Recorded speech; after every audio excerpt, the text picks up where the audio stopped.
100 years ago, the airplane was a novelty, a source of thrills in the hands of barnstormers and daredevils.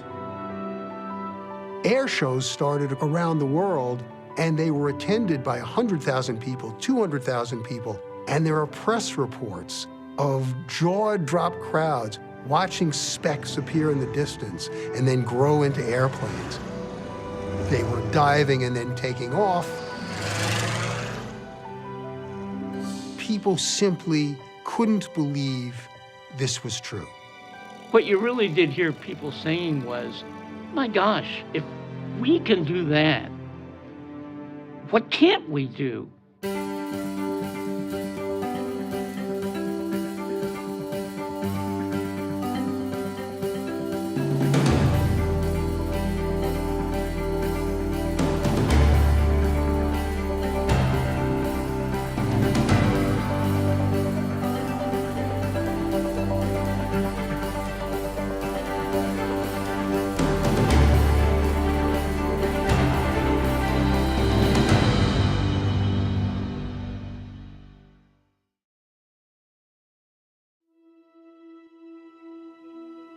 Bill Boeing was 28 years old when he first saw an airplane fly.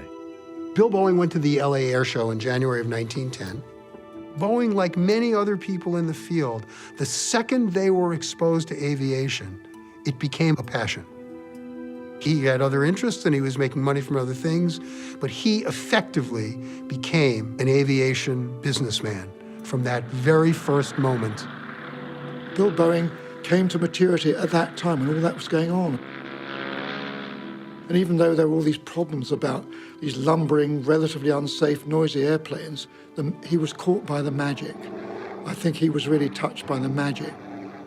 He was drawn to the spectacle of flight, but from the start, he believed that the airplane was more than entertainment. He has a vision for what it can become, for the future of this product that's kind of frail and fragile in his era.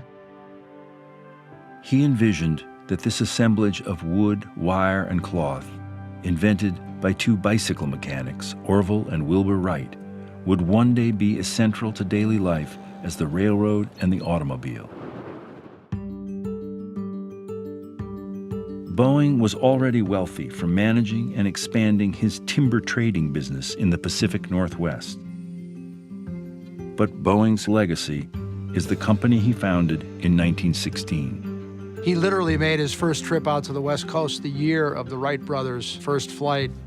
He went out as a natural resource commodity trader, yet envisioned this broad new industry that has driven every corner of our society for the next 100 years. Everybody now takes aviation for granted. All that stuff had to be invented, every single bit of it. The Wright brothers' first flying machine inspired imitators and innovators alike. Boeing was bent on innovation. After his very first flight, he was looking for ways to advance the technology of aviation. When he got off the plane, he was very impressed, but he was also convinced that they could make it even better. Boeing had the intellect and the means to do just that. It was a time, much as today, a young man can come up with an app and make some money. In those days, a man with a good idea could maneuver himself into a place where he was in the top of the industry in relatively short order. There were literally dozens of shops in the United States and Europe like Boeing's company. They were taking the Wright brothers' flying machine as a starting point and running with it. The Wright brothers were just dealing with the very rudiments of the technology. And then there's the second wave of innovation where you're trying to find applications for it, as in computers, where you get people like a Steve Jobs who actually begin to think in terms of building something that people will use. So when the Boeings of the world came into aviation, he is thinking, what can we use this for?